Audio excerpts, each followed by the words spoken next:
Welcome to this Phi Beta Mu Legacy Project interview with Phi Beta Mu Hall of Fame member, Glenn Spiller. Glenn, welcome. It's so good to see you today. It's good to be seen. Good to see you. Fantastic. Well, Glenn, you know, I think back, I think our first connection was when I was like in 8th grade at Riverside Junior High. You were at Livingston University, and I remember you coming into coming into the band room for a couple of rehearsals or something. And then all throughout my high school days, you were one of those real fixtures that was important to me growing up. So let's start with your beginnings, going all the way back. What got you involved? What led you to get into band to start with? Well, my first knowledge of the word band came from my dad, who at the time had just taken a new job and decided the family needed to move. And at the time we were living across the county line from Walker County in Winston County, which sent me to Lynn Elementary School. That's about the 3rd grade. So he came in from work, and after conversation with mom, he called me in. He said, "Well, we've decided I need to move closer to my work." And his work was buying lumber for the railroad, and he was in a different town every day down in central Alabama. So he said, "We need to move to Clanton, Alabama, and you're going to love it because they have a band in the high school." Right. So I went on, and as time rolled along, the 6th grade rolled around, and heard nothing from the band director. But after Christmas, Mr. J.W. Bittinger showed up, and all the kids in the 6th grade went to the school cafeteria, and he had folks in there. And he had decided that he needed to start some beginners.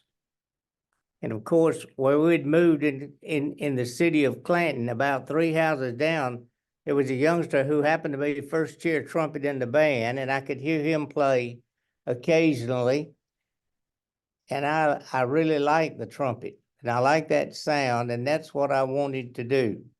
And then Mr. Bittinger played, and it was just, I thought at the time, breathtaking, beyond talking about. So that really convinced me. So I went home, told Dad, yes, I want to be in the band, and I would really like to play the trumpet. And he went to Birmingham and got me a trumpet.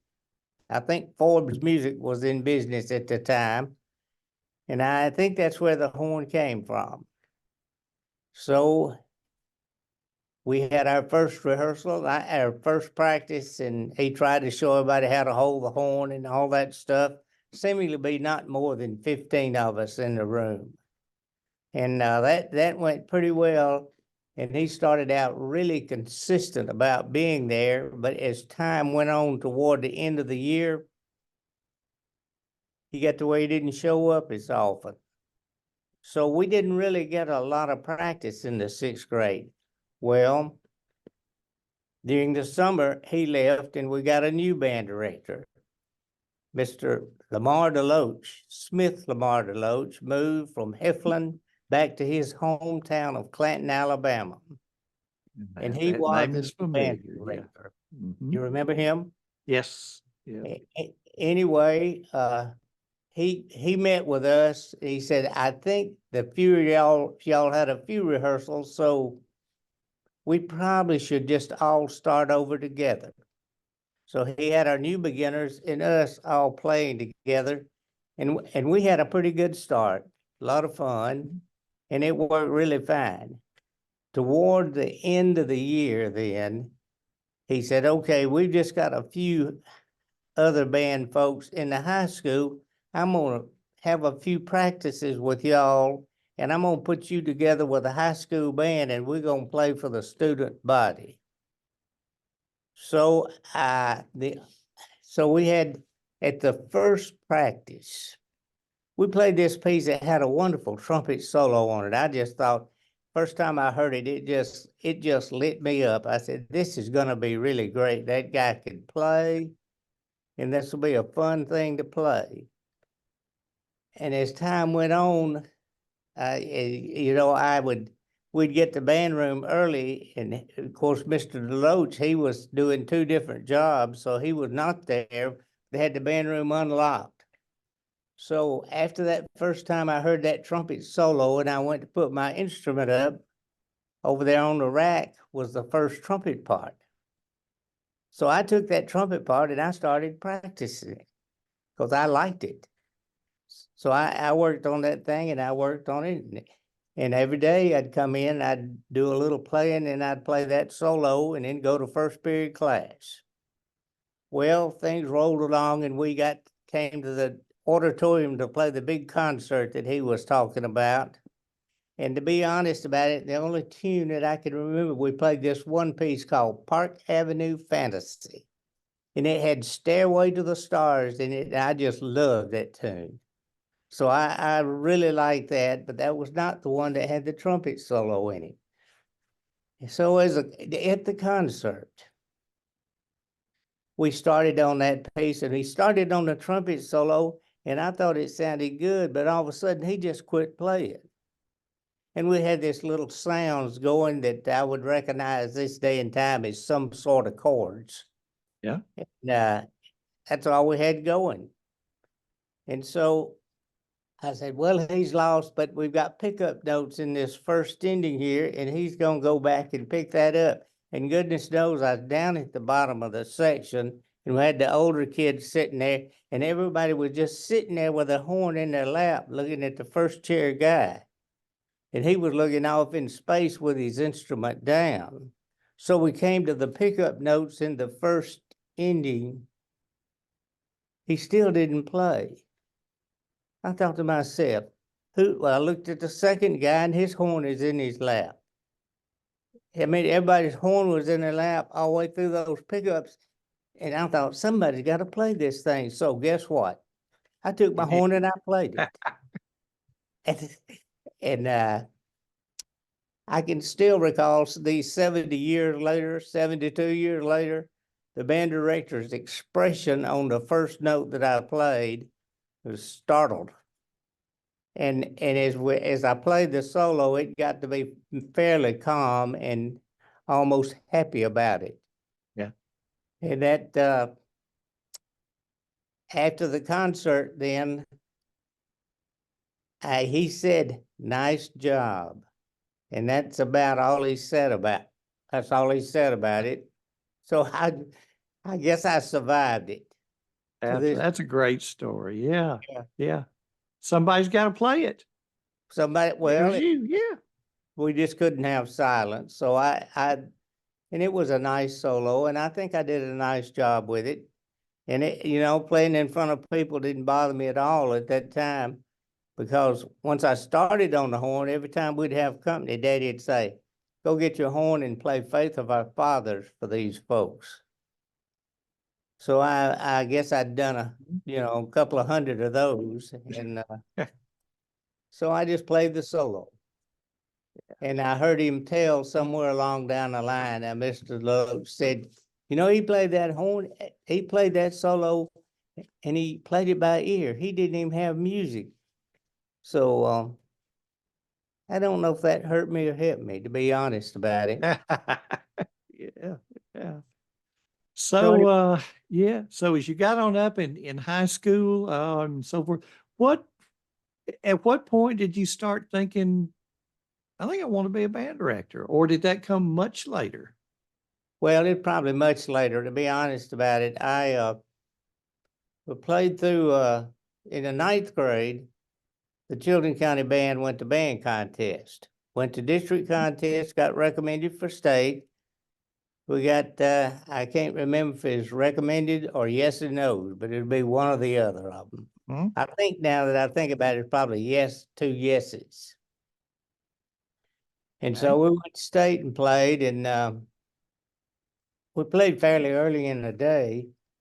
And the kids then, once we played, took off to get something to eat and hang out down on what was a part of the strip in those days in Tuscaloosa. I didn't do that. I just kind of hung out around the bus, waiting for everybody to show back up. And right there at the Foster Auditorium, the doors open, and I heard a band playing the tune we had just played. Whoa, I like that. So I went on in and I sat down and started listening to bands. And I listened until it was time to go and loved every minute of it. I was just in my element there, sitting and listening to all those bands play. So then the next year, we had one of those barely recommended things where we had to change our tune, and you could tell it was coming, and it was First Trumpets, being me part of it. And we could not play one section, it just never got any better. So they said, you got to put that down. We did, and I got to go back, and I was pretty excited going back, trying to skip lunch so I could hear bands play. So it was fabulous, and I enjoyed that very much. So that rolled, and then the next year we had rolled along, and things would occur, and I didn't get to practice like I needed to, and I got beat out of my chair. And I don't think that set very well with the band director. So then the next year, then they came in, and Dad had a solid year's worth of work at the same lumber company in Mobile, Alabama. So best thing to do for the whole family is to stack up and move. So I remember Mr. Loach called me in. He said, well, you're going to be leaving, and I need somebody else on that first part because we don't have anybody here playing the first part.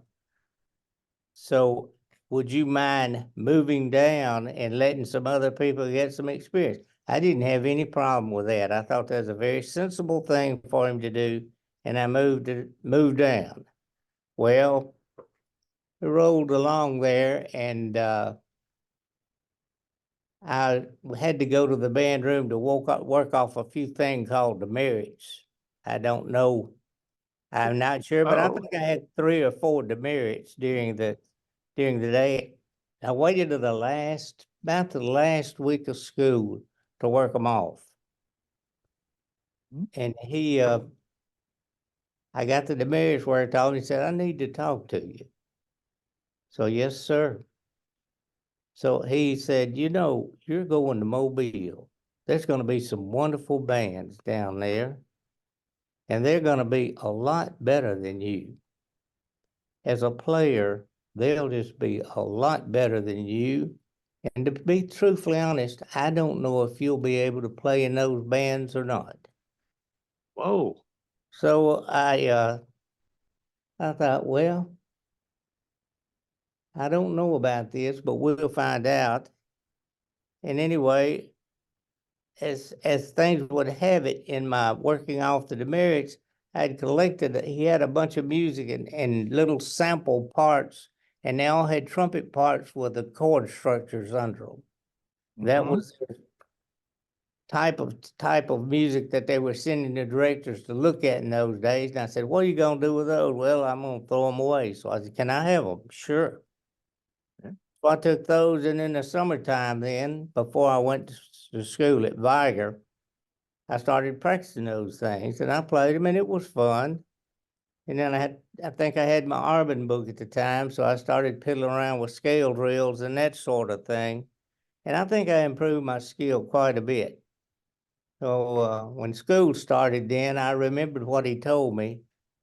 So I just went and sat down toward the end of the section, about the last couple of chairs. And everything was fine, and we had a lot of trumpets, like 14, 15, 16 trumpets. About 4 clarinets and no flutes, but a lot of trumpets. Wow. Anyway, I was sitting down there toward the end of the section, and time moved along, and sometime at the end of marching scene, at the beginning of concert time, he had passed out a book called The March Masters. Well, we'd been playing out of that book in Clanton all this time. And he'd had this one particular march, and nobody in the section could play it. So I was in PE with this same guy that was sitting next to me here on trumpet. And the band director suddenly, he tried about 6 or 7 people down, and they would just bumbling. First chair bumble, second chair bumble, third chair bumble. So he said, is there not anybody in this room can play this thing? And the kid next to me who was in PE said, Spiller can play it. And I could. I'd been playing the thing for 3 years. So he said, can you play that? And this is where I told a little story. I said, I don't know. I hadn't seen the music. So he passed. They said, pass the part down. So he passed it down there, and it was no problem. I just tossed it off, the same part I've been playing for 3 years. So I played it, and he said, everybody, y'all start moving down. So every time I'd pass somebody, they'd slide down, and they slid down, and I got to the first section. I said, uh-oh. And the second guy, third guy moved down. Second guy moved down. I looked at the first guy, down he went. So I sat in first chair. First chair. Yeah. And then toward the end of that, he played a piece we'd played the year before too, and it had a little trumpet solo in it. And of course, I had played that, so I just played it. And from that day on, I was first chair at Viger. Pretty good experience. Yeah. Yes, Yeah. really terrific, a lot of fun. Toward the end of my senior year, then we had Dr. Raymond Manoni from Southern Mississippi came recruiting. And I had gotten to where I really liked band, even though the band at Viger was not as good as the band in Clanton in any way, in terms of, well, probably the first 3 trumpets were better. The trombones were better, but the band, no flutes. Mhm. Yeah, 3 clarinets or 3 whatever. clarinets. But anyway, he started a guy on flute that year, but that 6 months playing it didn't happen. But I liked it, and I liked the band director a lot, and I got really interested in the band thing. And another thing that was really important was solo and ensemble. And I had gone to solo and ensemble, and in those days you went to district solo and ensemble. And if you passed or made a 1, you'd go to the state solo ensemble, which was the same time as state band contest, or all state band, I'm sorry, all state band.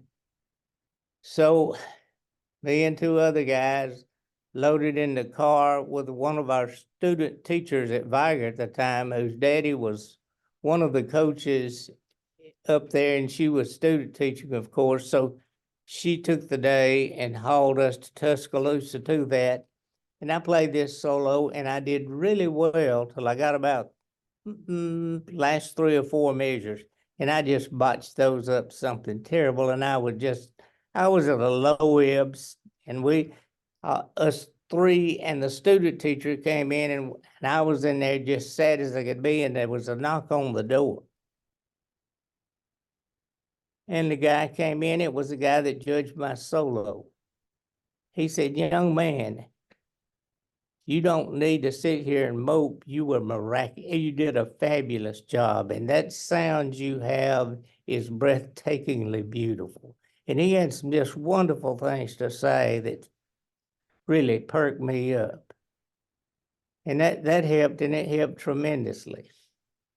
So I would say putting all that together and Dad's encouragement, well, you like band, you really like band, you just as well go to college and major in that, and the Southern Miss guy has come over and talked to you, that's where you need to go.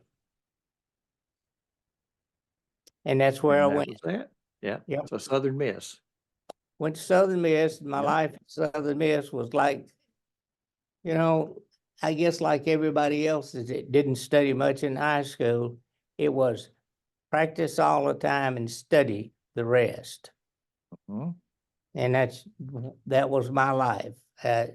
go and have at least 3 hours of practicing a trumpet, go to class and not miss, and then go home and study. Yep. And I managed to do pretty well then toward the end of college with that, and got to my senior year, it's time to get a job. So after one of the orchestra concerts, and before the orchestra concert, I should say, Dr. William J. Moody, the band director, said, I need to see you. He said, there's a job opening out of Waynesboro, Mississippi. And I think you'd be an ideal candidate. It's a fairly new band, and the lady did a nice job with it, but they're stopping because they want to start a family. And that job will be open. And would you be interested in it? And I said, well, I would be glad to go and talk to the guys about it. He said, well, good. Tonight, after the orchestra concert, I want to introduce you. I will be there and you find me and I'll introduce you to a guy from the music store. And I don't know how people get their jobs today, but this was pretty much the situation in those days. Same So when I started. Yeah. The music store guy knew where the jobs were and who was looking for a job. I mean, yeah, well, that's the they, way anyway. they knew jobs were coming open before the principal at the school knew that his band director was leaving. Yeah. That's correct.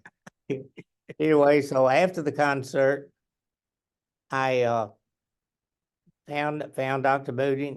He introduced me to a guy named Jim Choate, who was working at a music store. Wonderful young man also. He had been in an unusual situation that he had been the first baritone in the LSU wind ensemble and starting second baseman on the baseball team. And according to him, the only person that L. Bruce Jones had ever put up with doing that. So he loaded me in his car and carried me to Laurel, Mississippi, and he handed me off to the music rep in Laurel, who drove me over to Wayne County and told me what I needed to say and what I needed to do, and got the entire story and the roundup on the history of the band. And it sounded good to me. I was off over there by myself, and if I messed up, wouldn't anybody know it? So, it worked Yeah. pretty well. And I did. And so I wound up getting the job and then went home, bought a car so I could go back and go to work. And now I'm a working human being with a payment. Pay the bills. Yeah. Yes. Nearly. Yeah. So anyway, I had 24 in the band, and my first clarinet player was in the 8th grade, and the next one was in the 7th. And I think the other 3 were in the 6th. Had 2 flutes. So it was a pretty tough deal. In the midst of, after the first rehearsal, I met this youngster and his mother, and she said, I want him in the band, but he's never played anything. And he was a senior to be. Wow. So I said, well, this is okay. This will be fun. I said, how about playing the saxophone? He said, I sure will do it. Well, my problem with that was I knew absolutely nothing about the saxophone. So I set up my first lesson with him, went flying to the music store, got the book and the horn and the mouthpiece, and I stayed one lesson ahead of him for about 3 weeks. And then I kind of moved on and got the hang of the thing, and he did pretty well toward the end of the year. Yep. So I now have 25. 20. Yeah. It was a tough job. I remember it took me a long time. I did not know the literature hardly that I needed to be playing. And that was a struggle. And another struggle was didn't have a band room, and we practiced on the stage of the gymnatorium. You'd have to pull the curtains and then when the kids were having PE and it was raining, they were in the gym. Mhm. Was frequently sometimes, some weeks. And that created a real disturbance because they were so loud you couldn't even hear the band play it. And so that was discouraging. And then coming down after Christmas, I got going with the band, and this was a big surprise to me, and I'd not been warned of this, but they're gonna have the junior senior class play. Well, I thought they'd start down in a classroom. No, they got the auditorium for a solid week, and every kid in the senior class was hanging out in the auditorium. So I said, okay, what do we do? And so I did about 3 days with nothing, and then I carried them out and did a little marching the last two, but I didn't have my plans in place to do a good job with that. So basically I wasted a week. Well, we went a week, and guess what we did? The junior class played. Same thing. And this is ideally critical time before you had to go do the state contest evaluation. Mhm. So that my inferior knowledge of the literature, misunderstanding what I needed to do to get the kids to practice by practicing with them. And I'm not talking about working on band music, but doing repetitive drill studies, going back through the beginning band book. So I was pretty low at the end of the year, and we didn't do very well. We did manage to make a 3, which was a miracle. But so we didn't do very well, and that kind of got the best of me. But I said, okay, I'm gonna do better next year. I started the next year, and my goodness, we had a lot of rain. Kids are back in the auditorium yelling and screaming. And I decided, I'm either gonna have to find a different place or just not do this. And so I got really low, and I told the warden sometime in that time, I told the principal, I don't think I'm gonna be a band director anymore. And it was a tough call, but I went along there, and he understood, and he was kind to me, very kind. And so anyway, I hung it up, and I told him at the end of the year, and he said, I gotta have a band director. So I said, well, I don't know. It won't, I'm just gonna leave. So he said, well, I also gotta find an English teacher. Well, now here it goes. My college roommate was marrying a girl who majored in English, and he was the band director over in the city of Taylorsville, Mississippi. Okay. Okay. So I said, well, I was in his wedding. I know a guy and a girl who could fill both jobs. And he hired both of them, and he left Taylorsville.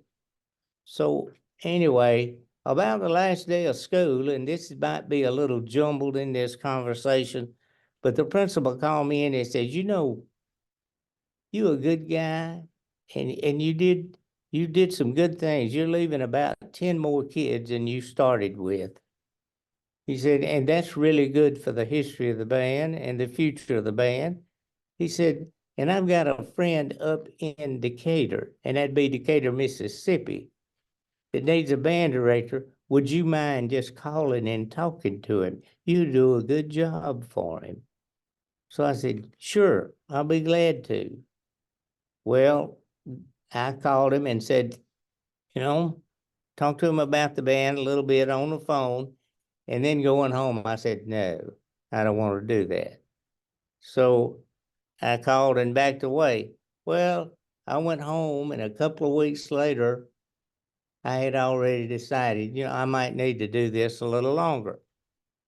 So I started calling around in Alabama about band jobs, none to be had.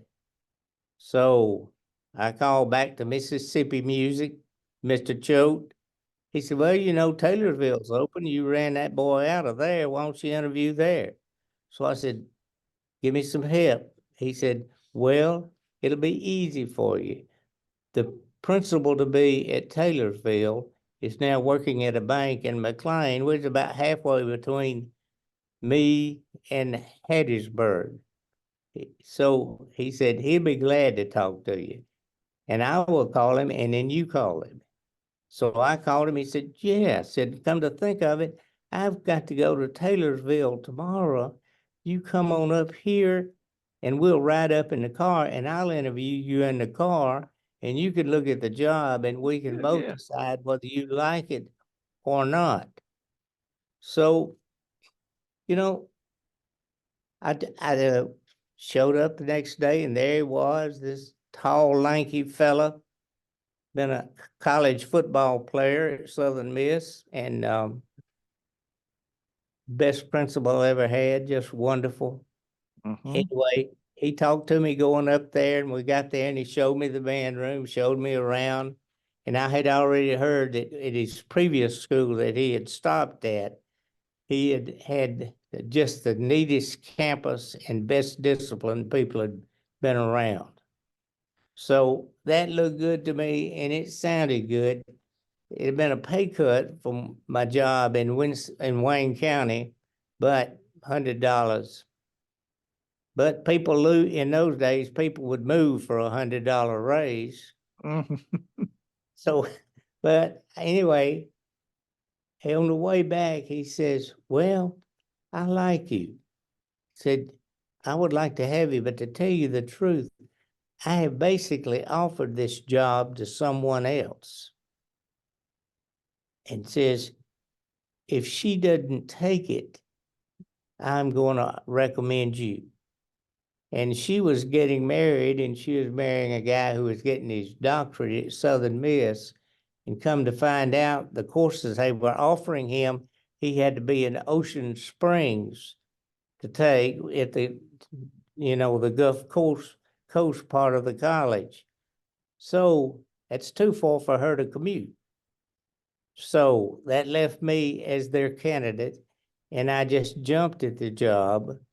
And so, I took that job in Taylorsville, went off up the road then, came up early and started a little summer band. That was pretty good in the summer. I knew they could not play one thing. I mean, a quarter note and 2/8 notes beyond them. 4 quarter notes were beyond them. And it was mostly 7th and 8th graders and a handful of 9th graders. What I had was a great tuba player.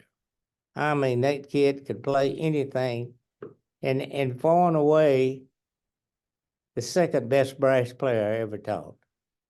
He was just awesome. And but the rest of the band could not play. But anyway, it was fun, and it was fun getting started. So here I am now with a new band. Had to find a place to live. The principal took care of that for me. And he found me a room with an elderly lady and gentleman. And she, at one time, she had been the manager of what she called the canteen at New Mexico State University. They had moved from Las Cruces up to Taylorsville, Mississippi. So she was missing her home, and so it was a wonderful thing. Every night, me and the gentleman would watch the Tonight Show, and he at the time was 85. I came in one day and he was up in a pecan tree just shaking pecans like crazy. I bet he was 30 feet up in the air. It's a surprise. He was too old to do that. I wouldn't even think about it. But we got the year started anyway. And this was a strange kind of thing because they did pretty well when I was coming up in the summer. But the first day of school, I'm all fired up. I'm going to take them out and show them where I want them to stand in the first marching routine. I mean, that's very important to me. It's driving me crazy. Well, I looked and they just ambling down the little walkway to get to the school, beating on each other, laughing and carrying on. It took them forever to get in the band room, and tardy bells were, gone.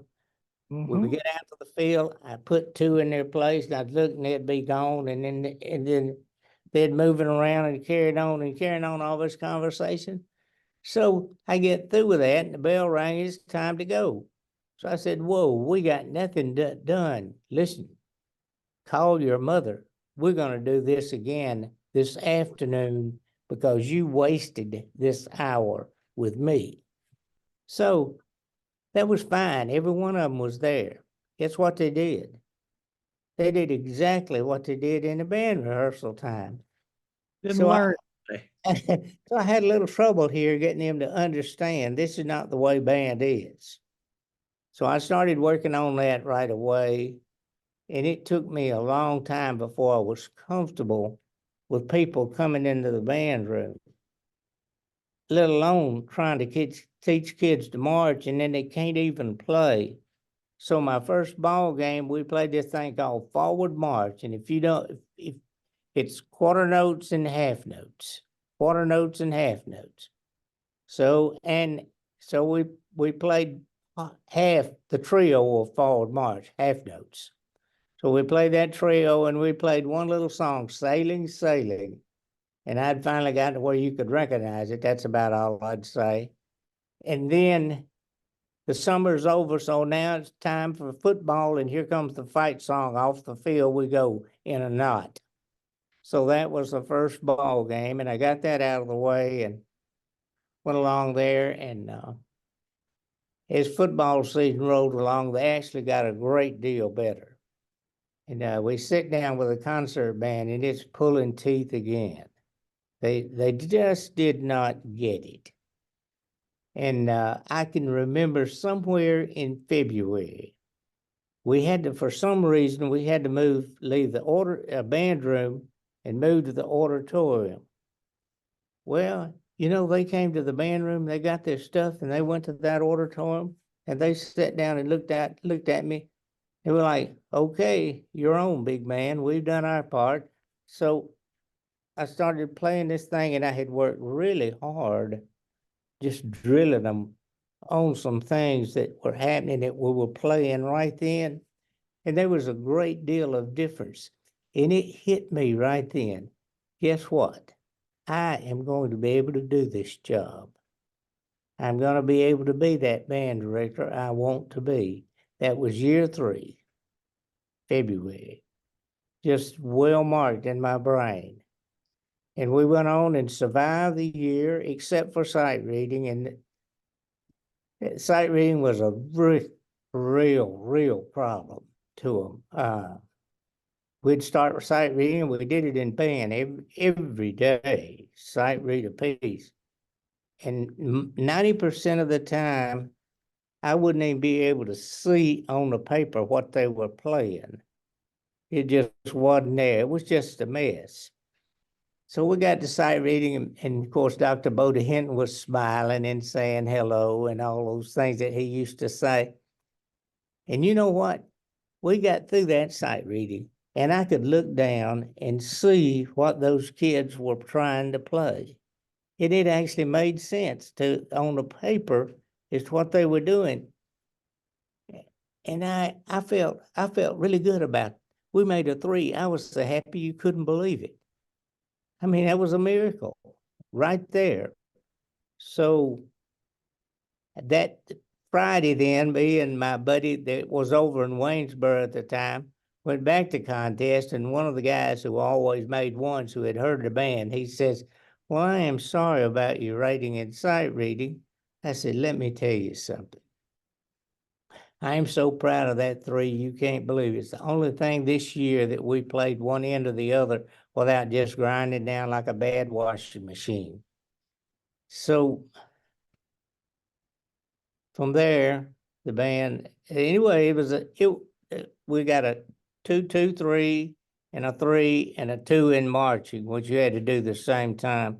And that was some of the best ratings that school had ever made.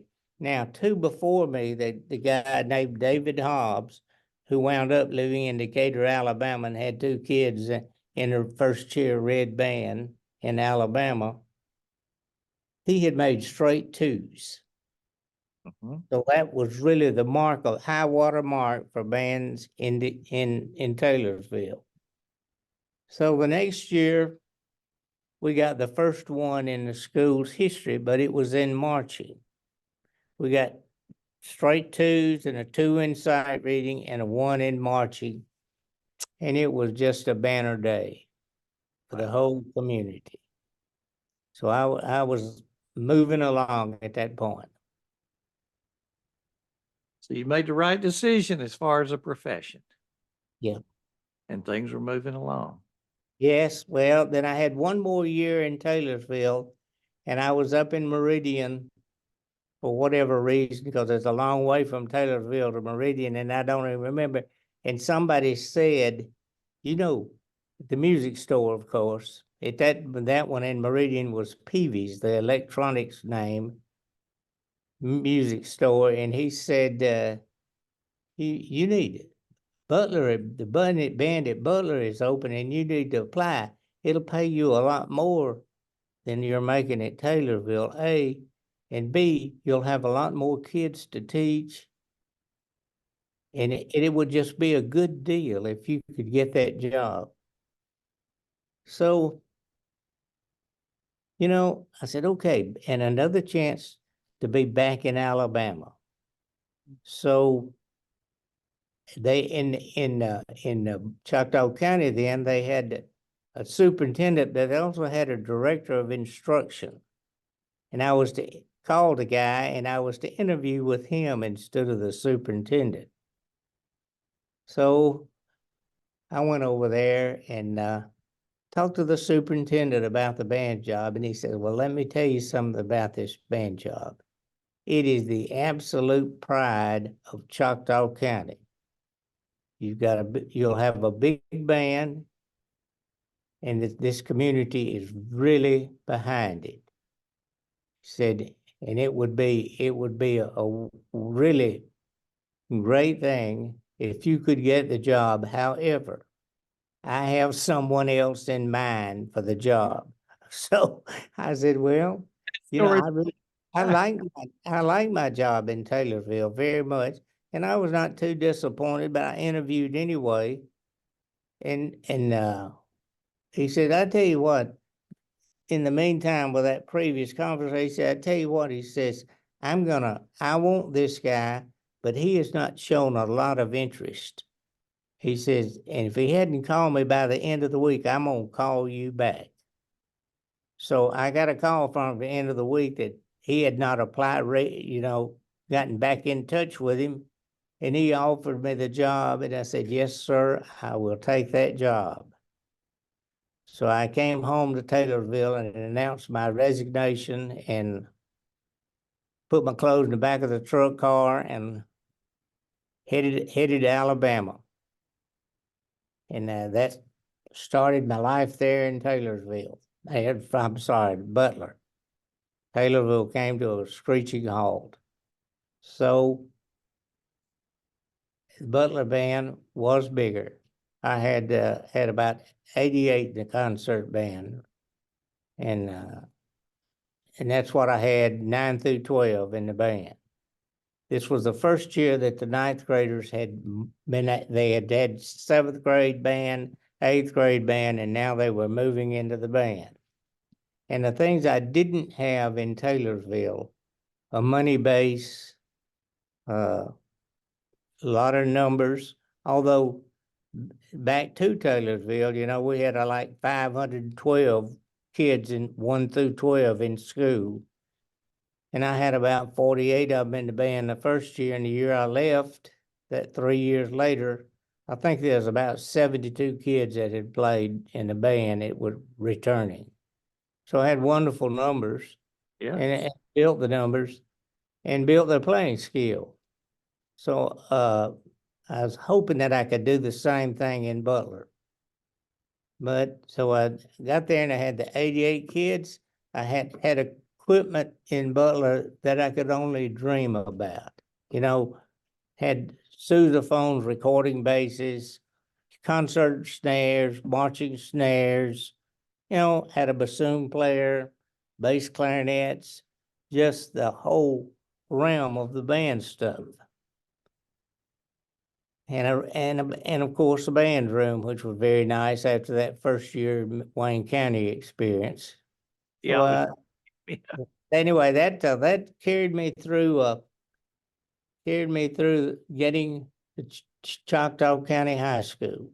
So anyway, I had about 37, 38 kids in the 8th grade band. So I had an 8th grade band and a high school band, 9 through 12. So I said to myself, well, I'm gonna wait about a week thinking, see, get this thing smoothed out and just see what, and then I'll get out and start some beginners. Well, that first day of school, right off the bat, the door, blam, it comes open. Here comes just a slew of kids in the 7th grade. They came in at about 38 or 39. I said, what are y'all doing? They said, we signed up for band. I said, who in the world signed you up? She said, our music teacher, Miss Jeffcoat, signed us up. Okay. And So they were wide open, just a delight every day that's ever been. They were wonderful and incredible. And I can't tell you how much fun that 7th grade class was. So then the 8th graders, and they were moving into the band, so I felt a little pressure with them, and I just had a good time with the 7th grade. I wanted the embouchure right, I wanted hand position right, I wanted all of this. And mainly I wanted them to hear the things that I said every time. And I put that in place right off the line. So in my beginning band, then I would say, okay, if you play trumpet, and you see that clarinet player and they move their finger this way and the other one's down halfway down, at the end of where we play this line, you raise your hand. You know, let's everybody know what everybody else is doing. Finger wise and hand position wise. And they had a lot of fun with that, and so did I. And teaching the beginners that year was just absolute delight. And the other band, the 8th grade band, was coming along. 9 through 12, I had some real players. I had the first chair red band horn player who'd been there first chair for 4 years. wow. Yeah, and he was 2 years ahead of his grade. His last red band appearance as first chair, he was 16 years old. He had started the school in Mississippi at 5, and they put him up a grade. So he was ahead of the game and a incredibly talented kid. Had also had the first chair red band trombone, a couple of red band trumpets. I think I had an all-state flute player, and it was kids just did well, and they participated. They tried out for all-state. A lot of them did the solo and ensemble stuff. Now, and we had money, and we had things that we'd have so that band could have stuff. Now, that was a wonderful organization, and it's something that's put in place previous to me getting there. That was James Thompson. James Thompson, yes. James had put the band in place, and strangely enough, the first band director that had that school was Miss Blanche Simmons. Hall of Fame Blanche Simmons. There's a legend right there. Incredible teacher. Mm-hmm. And it had a guy named John Witt who went up to Pell City later on, was a really good band director. Then James had come and he did a nice job, really good job, and put all this stuff in place and increased the band size to where we could hold that 7th and 8th, 9th grade out so that it'll be a high school band. So I take no credit for any of the stuff that those people have done. So we went to work on the music, we went to work on the playing, and the problem was developing depth with players. And toward the end of the year, we'd made a little headway with that, but not a lot. The second year I was there at Choctaw County, we made the first superior in the history of the school in concert. And that was really wonderful. And I had really increased the difficulty of the music to up to about a double B level. And we had 500 in the school, not 1 through 12 this time, but 7 through 12. Hmm. So harder music, better scores. And I was very happy with that, and just had a group of great kids. The second year I had those beginners, and I had another incredible time with them. And I had 45 that year. So I began to pick the numbers up in the beginners. Hmm. So everything was really looking good. About that time in the South, the world kind of caved in, and it's not because of integration, but because of what the federal government did, it perceived it had to do to make it work. We were going to move Choctaw County away from the school we were at, out in the county. The band room would have been an old church building where they had a level floor. Mhm. You know, how am I going to do this? How am I going to start beginners? So that I got through the year, but I decided, I'd started my master's degree at Southern Miss with the help of Choctaw County, because they would, if you wanted your master's at Choctaw County, a director of instruction would get you the money and pay for it. And they did that to all the teachers there. The only problem was and this is not a problem, but the only thing was you had to go to Auburn to get it. And I wanted to go back to Southern Miss. So I'd gone to Southern, which meant I got half the amount I needed to pay for it. So and if you didn't go to Auburn, then they'd pay half the other stuff. And I probably should have gone on to Auburn. I'd have gotten around Bodie Hinton, and that would have been fabulous. Well, absolutely. That was my mother's high school band director. Okay, well, he was very special. Yes. Great. Anyway, that at the end of that year, then I said, well, they're doing this, it's going to be hard for me to have this band here. So I just stopped and went back to finish my master's degree. And I went up to Livingston University at the time. Hmm. And I got up there, and while I was there in that first semester of work, something happened, went haywire between the president of the college and the band director, and he left. Well, they're going to settle doing. They'd interviewed 2 or 3 people, and wouldn't even touch it. So, and then the ones they did interview, they couldn't pay the money the guys wanted. So they were in a bind, and they were going to saddle Jerry England, I think, with the band, and he really didn't want to do that. And he suggested, well, why don't you get him? He's working on his master's to do the band. Right. So he carried me over to Jerry, said, come on, let's go see the dean. I went over to see the dean, and they said, would you do that? So I said, I got to thinking about it, and he said, okay, we'll double your stipend. We'll give you 2 stipends, a little extra money. Yeah. Double 2 stipends. So I thought about it, and I said, well, got to do something. Hope I don't have to study 24/7 like I did in my undergraduate time.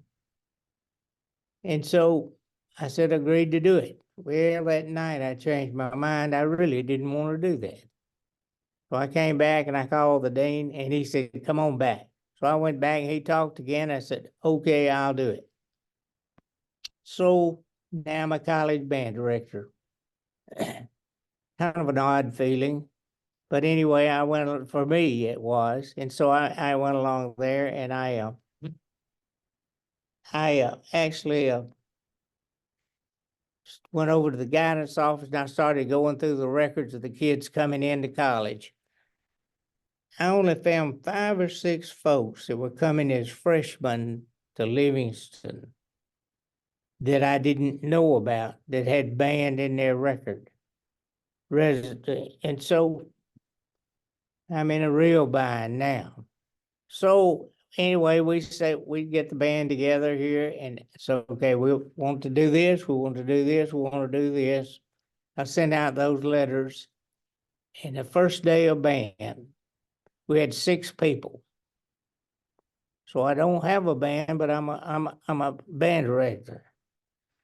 So I said, there is no need of this. There's no need in me playing with 6. I want y'all to go home, and I want y'all to bring me 2 people back, each one of you. And I got out and got on the phone, and we wound up, a lot of them did. A lot of them brought a couple of kids back, good people. And we wound up, I think, with 30 marchers.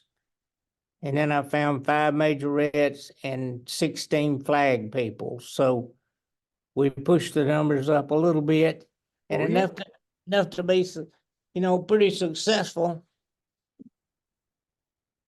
And anyway, the dean had said, we hadn't had any high school kids on this campus band-wise, and I couldn't tell you when. So when it got time for homecoming, I suggested to the fine arts chairman there that we invite 5 or 6 bands to the homecoming parade, and then have them come down and do a mass band and do the Star Spangled Banner along with us. We like that. So we did, and you know what? They came. We had about 6 bands, got out mass band, and I had Mr. G.H. Gavin. Do you know that name? He was legendary down in Southwest Alabama. He was at Chatham for years and years and years. And he had gone to Livingston. So he did the Star Spangled Banner, and it was really a very successful thing that happened. And then in February, we need kids on campus. So what are we going to do? Well, when I had started teaching,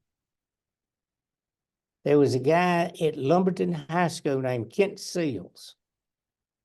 And Kent had the first annual Lumberton Honor Band. And he'd invite you, send 2 people, your outstanding players.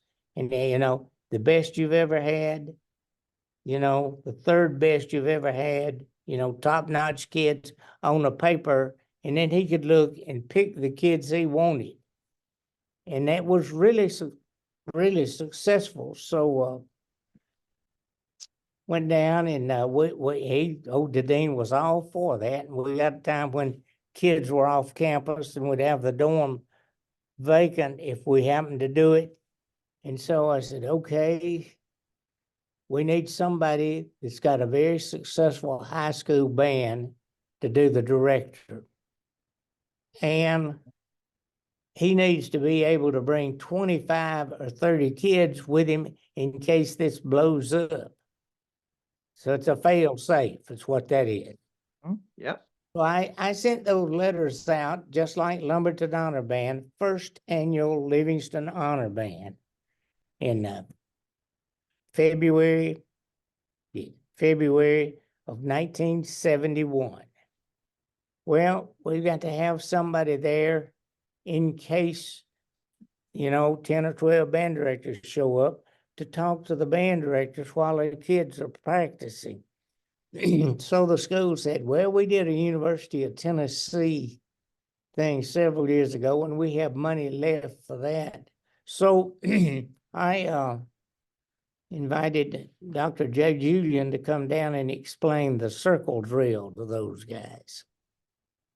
And, we had about 68 or 69 people that could play sign up for the honor band. So our first annual honor band director, Mr. Joe Raymer, who is a terrific band director in his own right down in Mobile at Davidson High School, he didn't have to bring but a handful of kids, and he did.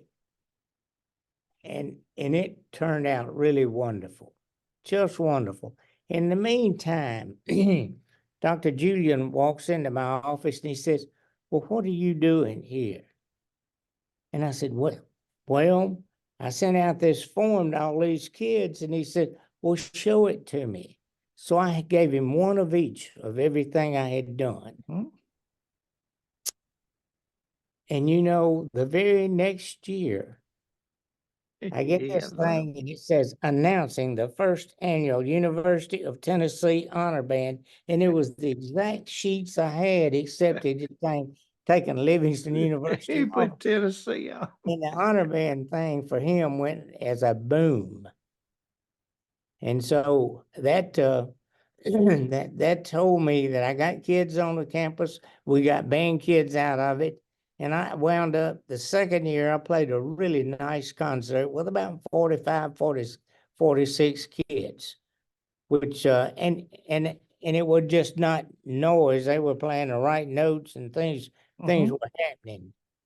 And about that time they fired the president, and the whole fell all in the school. It just did not do what it needed to do. And I said to myself, I need to get back in high school anyway. I am a high school band director.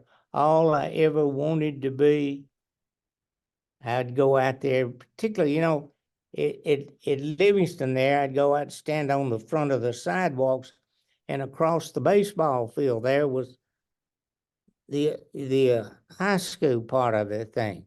Well, I'd go out there and watch the bus come in, see those little kids coming in, and I think about those little old kids back in Butler coming blowing through the door with their instruments got to tell me what happened yesterday, what happened at school, what happened. A just delightful situation. And that would be my interest, just getting back into high school. So I started applying around and wound up going to Selma, Alabama as a supervisor of instrumental music and a end quote band director. Mm-hmm. And it was a wonderful job. Yes, it was. I remember those bands that you had. You were in And the same district. I came through Tuscaloosa County High School, and you were in that same district. But yep, I remember the district and state contest quite a few times. yeah, it turned out really well for me. First couple of bands, I really jacked up the difficulty of music, but Rush Gavin had left there again, just like I got in Butler, a good organization. He left me a really good organization with good kids. And that was just a lucky break. And I managed to keep those kids and build a skill level. And I did it this way. And this is really important. And it's important to the history of that band. About the second year, third year that I was in Selma, the principal said, we're going to have to go to what's called a lunch study, 30 minutes study and 30 minutes lunch. Would you like your band kids? Oh, yes. So I had every kid come for 30 minutes in practice during their lunchtime. Lunch, practice, lunch, practice. I had 4 blocks of that. So it improved the skill level tremendously. And the other thing that helped that band play was this. They were as tough as the nail, one. And secondly, I would, after marching season, because we really went after it in a marching band, we'd always line the block band, and then march across the street to the practice, up the street, across the parking lot, and across the street, band practice field. There were days that we'd be on the practice field, line the block band, kids had changed into slacks and something else, and we'd be across the street when the tardy bell rang. Those kids meant business. I mean, they went after it. But at the end of football season then, about a week before it, I would go there on the chalkboard and I would write 3:30 to 4:30, 4:30 to 5:30, twice a week, 5:30 to 6:30, or whatever they needed. You know, it could be every day. And so what I would do is third clarinets would come all by themselves, second clarinets all by themselves, first clarinets, you know, all the trumpets, all the trombones, alto saxes. So each one of those would have someone who would be in charge of picking a time for them to practice. And I'd put those times up there 2 weeks, put 2 weeks worth. Hmm? And by the end of the second day, every one of those slots would be full. And when it came time then, that end of football season, that first slot, those kids would be right there ready to go. And it worked like a charm. And it allowed you, with the practice during the day, then the band rehearsal time, and then the after school time with the smaller groups, All group. it allowed us to really nail down some pitch things and some little rhythmic inaccuracies that had cropped up. So I think that really, that and the fact that the kids were tough as a nail and Uh-huh. tough at rehearsal would be very quiet unless I had two play it, check the pitch, and you hear something's out of tune, you nail them. If it's way out of tune, there would be no sound but a frown on everybody's face. But now, if they played it good and they just nailed the pitch dead, their feet would just be shuffling across the floor. So, you know, I like that. I like that whole thing. And that helped us, but those kids really worked. I mean, and every once in a while, you know, something you do would surprise you. I had a couple of first trumpets that sat together and practiced their all-state stuff, and they could make it sound like one trumpet. And we went to district contest. It did not sound like them. And so this is what occurred. I had a situation where the trumpets were playing a C natural, first trumpet. Yeah, you don't play that note out of tune. Well, down in the third cornets, they had an E flat, way down, just, you know, down. Well, one of the kids there was playing a C out of it. And the E flat went to a D, but the first trumpet went C B. And so he was playing second and third E flat, and the C was coming out. Harmonic series, just eating you up. So I tolerated that about 2 days. And I said, look, I thought to myself, this kid is hearing these first practice, and he must be doing better than I think he is. So I'm going to move him up. And I said, I'm going to try something. I want you two guys, let's put him in the middle. If he's going to play that part, let's see what happens. So I said, look, you don't play a note at state, at district. So after the contest, the first cornet player walked in. Well, Mr. Spiller, guess what? And he called him by name and said, old Ed played every note. I said, well, next time we'll get his mouthpiece. Uh, But anyway, you know, the key to that was knowing the harmonic series. Hearing the wrong stuff, knowing why instantly. why? Yes. Yeah. Anyway, the bottom line was Selma was a really good time. I had a couple of kids that were driving a long way to be in the Selma band. Their parents had moved and they had stayed in the school. One of them rode like 38 miles away one day just to come to school there. Wonderful, just wonderful. Yeah. Great kids. You know, and I had always heard that you had put a lot of stock in sectional rehearsals, you know, getting those just small groups of kids and working it that way. And it turns out, for what you said here, you even went further than that. You know, we just, let's get the third clarinets, get the second clarinets, and so forth. So you really build some individual playing ability. Yeah, it was really important to that band, and that band kind of embraced that whole thing. And that they worked hard. My summer schedule at Selma was 6 a.m. to 10 a.m. for new marchers all summer long. 6 to 9 Tuesday and Thursday night afternoon marching, nighttime practice. So you get through about 9:15, get home about 10. You're there at the next morning at 6 a.m. with a new marcher. Now, 6 a.m. was, I didn't say this right, Monday, Wednesday, and Friday. Tuesday and Thursday night were full band. And that was a schedule I kept. I could take 2 weeks off, but I couldn't have them back to back. So that's the way that went. And so they were willing to do that, and that I think that went a long way also. Then that brings me up to the city of Decatur. Decatur High School, yes, sir. The 10 years at Selma came to stop in 1983, and in 1983 I moved to Decatur High School and stayed till 2001.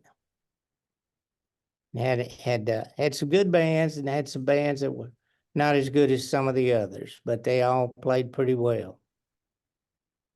It was fun. Now, what I did in Decatur was not the same thing I did in Selma. I did not have that middle day practice time.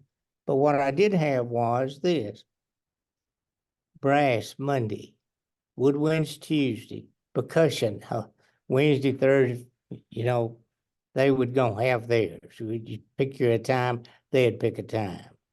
And they usually tried to do Wednesday. So I had those kids a couple of hours Monday, brass. But what happened there then, the first chair people ran the sections, and they were all within a rock's throw of each other, and I would just continually walk around. If something was going on that I didn't care for, then I would just have to do that the rest of the day. Mhm. And then if you had good section leaders, that worked really well. It bothered me a little bit leaving it to section leader, but I had a couple of section leaders in that band that I promise you, they acted like band directors that had been teaching all their life. They were very, very efficient, the best I had ever seen. And that went well. And then I had, you got to do this to make an A. Either private teacher practicing on Thursday for an hour and a half, so 2 hours in my presence, passing off, or anyway, the series of things they could do to get the A, including no section times missed. Those were 10 points apiece. Mhm. So I put that in place, and to get it in place, here's the help of the band parents. Okay. We had the band parents meeting, and during our band camp week, Thursday night, band parents. You walk in the door, over here is this station, this station, this station. The first station had our band handbook in it. The handbook listed every kid in the band, name, street address, phone numbers, instrument, mom and dad's name, just stuff. All right. Also in that was the football schedule. And on that football schedule, time in band room, time leaving, projected return time, all down. Out here also, the uniform we're wearing that night. We had a marching shirt, we had the marching, full uniform, 2 different hats. So all of that's in place. So when they pick up that handbook and they open it up, it was all right there. Be in the band room, going to Scottsboro. Be in the band room 4:40. That wouldn't get you there, by the way. Anyway, that was organizing in my letter. My letter, the ambition of the year, a superior state, improvement out of each student in terms of playing skill, in terms of behavior skills, in terms of grades, just all that stuff. And I'm talking about grades and academics, just to improve kid throughout.